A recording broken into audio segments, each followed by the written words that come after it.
Welcome বন্ধুরা, কেমন আছো তোমরা? কে কোথায় কি করছো জানিও। তোমাদের ওখানে কেমন ঠান্ডা পড়লো? আমাদের এখানে বেশ ভালোই ঠান্ডা পড়েছে।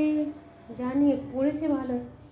আমার একটু বেশি ঠান্ডা লাগছে। তোমাদেরকে তো কালকে বলেছিলাম না, আমার অ্যাস্থমার প্রবলেম আছে। এই কদিন হলো অ্যাস্থমার প্রবলেমটা খুব বেড়েছে, প্রচণ্ড শ্বাসকষ্ট হচ্ছে গো। কাল সারা রাত ঘুমাতে পারিনি, এত শ্বাসকষ্ট হয়েছে। দুটো ইনহেলার বদলে বদলে নিচ্ছি, তাতেও কোনো হচ্ছে না। খানিকক্ষণ ঠিক থাকছে, আবার গোটা ভেতর শুকিয়ে যাচ্ছে, গলা মুখ শুকিয়ে যাচ্ছে, খুব শরীর খারাপ লাগছে। তার উপরে মনটাও খুব একটা ভালো নেই, একদমই ভালো নেই বলতে পারো। আজকে সকাল থেকে আর ব্লগ করতে ইচ্ছাই করেনি, ভিডিও করতে ইচ্ছাই করেনি। বৃহস্পতিবার পুজো আছে, সেরে সব কিছু সেরে অনেক বেলাতে আজকে রান্নাঘরে এসেছি। হ্যাঁ, তবু আমি মন খারাপ থাকলেও দেখো সেজে গুজে থাকি, হেসে হেসে কথা বলি, কিন্তু আজকে সেই প্রাণ খোলা হাসিটা আর হাসতে পারছি না। মনে একটা চাপা কষ্ট, দুঃখ আছেই, থেকেই যায়, ওটা আর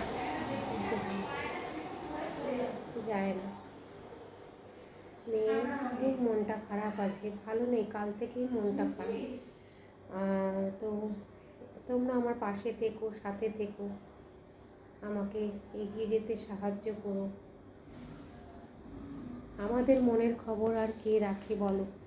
সবাই যে যার নিজের মনের খবর রাখে, নিজেকে নিয়ে ব্যস্ত, নিজের কাজকর্ম নিয়ে ব্যস্ত। বাড়ির মেয়েদের খবর কে রাখে? কেউ বলবে না কি হয়েছে, মন খারাপ, কি হয়েছে, শরীর খারাপ, কেউ বলবে না। খেয়েছো, খাবে।